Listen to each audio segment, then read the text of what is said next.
Assalamualaikum dear friends. ഇന്നത്തെ നമ്മുടെ recipe എന്ന് പറഞ്ഞാൽ മാങ്ങക്കാലം ആയതുകൊണ്ട് തന്നെ മാങ്ങ റവയൊക്കെ വെച്ചിട്ട് എണ്ണയില്ലാത്ത അടിപൊളി പലഹാരത്തിന്റെ റെസിപ്പിയാണ് ട്ടോ. 2-3 മിനിറ്റ് മതിയാവും നമുക്കിത് ചെയ്തെടുക്കാൻ വേണ്ടിയിട്ട്. അപ്പോൾ അതെങ്ങനെയാണെന്ന് ഒട്ടും സമയം കളയാതെ വീഡിയോയിലേക്ക് പോവാം. അപ്പം എൻ്റെ കയ്യിൽ ഒരു മാങ്ങ എന്നുള്ളത് അപ്പോൾ അത് ഞാൻ ഇതിലേക്ക് എടുത്തിട്ടുണ്ട്. അപ്പോൾ നിങ്ങളുടെ കയ്യിൽ ഒരു 2 മാങ്ങയൊക്കെ ഉണ്ടെങ്കിൽ അത്യാവശ്യം വലുതാണെങ്കിൽ 2 എണ്ണം എടുക്കാം കേട്ടോ, പ്രശ്നമൊന്നുമില്ല. അപ്പോൾ ഇതിലേക്ക് ഞാനൊരു 2 ടീസ്പൂൺ അളവിൽ പാലും കൂടി ചേർത്തിട്ട് നല്ല പേസ്റ്റ് രൂപത്തിലൊന്ന് അരച്ചെടുത്തിട്ടുണ്ട്. ഇനി അതേപോലെ തന്നെ നമ്മൾ 1 കപ്പ് റവയാണ് കേട്ടോ എടുക്കുന്നത്. അത് മിക്സിയുടെ ജാറിലൊന്ന് ചെറുതായിട്ടൊന്ന് പൊടിച്ചെടുക്കാം. നല്ല നൈസായിട്ട് പൊടിച്ചെടുക്കണ്ട, ഏകദേശം ഒന്ന് ജസ്റ്റ് ഒന്ന് പൊടിഞ്ഞു കിട്ടിയാൽ മതി കേട്ടോ. ഇനി നമ്മളൊരു പാനിലേക്ക് ഒരു 2-3 ടീസ്പൂൺ അളവിൽ നെയ്യ് ചേർത്ത് കൊടുക്കാം കേട്ടോ. അതിലേക്ക് ഞാൻ കുറച്ച് കാഷ്യൂ നട്ട്സ് ഇട്ട് കൊടുക്കുന്നുണ്ട്, ഒന്ന് ചെറുതായിട്ട് അരിഞ്ഞതാണ്. അതുപോലെ റേസിൻസും കൂടി ഇട്ടിട്ട് ഒന്ന് റോസ്റ്റ് ചെയ്തെടുത്ത് മാറ്റി വെക്കാം. അപ്പം നേരത്തെ റെഡിയാക്കി വെച്ചിട്ടുള്ള ആ ഒരു നെയ്യിലേക്ക് തന്നെ നമ്മളിതുപോലെ 1 കപ്പ് പൊടിച്ച് വെച്ചിട്ടുള്ള റവയും കൂടിയും ജസ്റ്റ് ഒന്ന് റോസ്റ്റ് ചെയ്തെടുക്കുന്നുണ്ട്. അതിൻ്റെ ഒരു സ്മെല്ലൊക്കെ ഒന്ന് മാറി കിട്ടുന്ന രീതിയിലൊന്ന് ഇത് ചെറുതായിട്ടൊന്ന് ചൂടാക്കിയിട്ട് എടുത്താൽ മതി കേട്ടോ. ഇനി അത് നമുക്ക് മാറ്റി വെക്കാം. ഇനി ഞാനിവിടെ ഒരു 1/2 കപ്പ് അളവിൽ ഡെസിക്കേറ്റഡ് കോക്കനട്ടും കൂടി ഒന്ന് ചൂടാക്കി കൊടുക്കുന്നുണ്ട് കേട്ടോ. അപ്പം നോർമൽ തേങ്ങ ഉണ്ടെങ്കിൽ അത് എടുത്താലും മതി. അത് ഇതുപോലെ ഒന്ന് ചെറിയ രീതിയിലൊന്ന് ചൂടാക്കിയിട്ട് എടുത്താൽ മാത്രം മതി കേട്ടോ.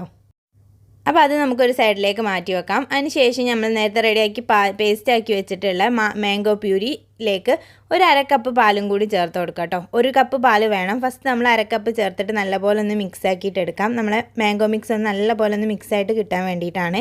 അപ്പോൾ അതെല്ലാം നല്ലപോലെ ഒന്ന് മിക്സ് ആയതിന് ശേഷം നമ്മൾ ബാക്കിയുള്ള 1/2 കപ്പ് പാലും കൂടി ചേർത്ത് കൊടുക്കുക കേട്ടോ. അപ്പോൾ 1 കപ്പ് റവയ്ക്ക് ഏകദേശം 1 കപ്പ് പാൽ തന്നെ ആവശ്യമായിട്ടുണ്ടാവും. ഇനി മാംഗോൻ്റെ അളവിനനുസരിച്ച് കുറച്ചൊന്ന് വ്യത്യാസം ഉണ്ടാവും കേട്ടോ.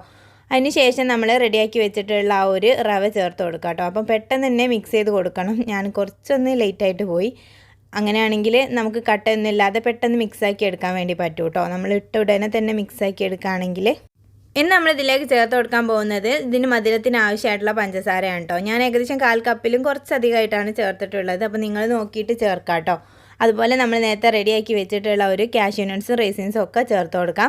പിന്നെ ഈ ഒരു സമയത്ത് ഏലക്കാപ്പൊടി ഉണ്ടെങ്കിൽ അതും കൂടി ചേർത്ത് കൊടുക്കാം കേട്ടോ. എന്നോട് ഈ ഒരു സമയത്ത് വിട്ടുപോയി. പിന്നെ നമ്മൾ റെഡിയാക്കി വെച്ചിട്ടുള്ള ആ ഒരു കോക്കനട്ട് ഉണ്ടല്ലോ, ആ ഒരു തേങ്ങയും കൂടി ഇതിലേക്ക് ചേർത്ത് കൊടുത്തിട്ട് നല്ല പോലെ ഒന്ന് മിക്സ് ചെയ്തെടുക്കാം. അപ്പം ഈ ഒരു 1-2 ടീസ്പൂൺ അളവിൽ നെയ്യ് ഉണ്ടെങ്കിൽ നെയ്യ് ചേർത്ത് കൊടുക്കാം, അല്ലെങ്കിൽ ബട്ടറും കൂടി ചേർത്ത് മിക്സ് ചെയ്തതിന് ശേഷം നമുക്കൊരു ബൗളിലേക്ക് മാറ്റിയിട്ട് ചെറിയതായിട്ടൊന്ന് ചൂട് പോയതിന് ശേഷം, ഫുള്ളായിട്ട് ചൂട് പോകേണ്ട കാര്യമില്ല, കാരണം നമുക്ക് ഇതുപോലെ ഒന്ന് ഷേപ്പാക്കി എടുക്കണമെങ്കിൽ ഈ ഒരു ചെറിയ ചൂടോടെ തന്നെ ചെയ്തെടുക്കണം കേട്ടോ. അപ്പോൾ ഇതുപോലൊന്ന് ഷേപ്പാക്കി എടുക്കാം. അപ്പോൾ നമ്മളോട് ഏലക്കാപ്പൊടി ചേർക്കാൻ മറന്നു പോയതുകൊണ്ട് തന്നെ ഈ ഒരു സമയത്ത് ഞാൻ ചേർത്തിട്ട് നല്ല പോലെ ഒന്ന് കുഴച്ചെടുക്കുകയാണ് ചെയ്തിട്ടുള്ളത്. എന്നിട്ട് ഇതുപോലെ ചെറിയ ചെറിയ ബോൾസ് ആക്കിയിട്ട് മാറ്റിയിട്ടുണ്ട്.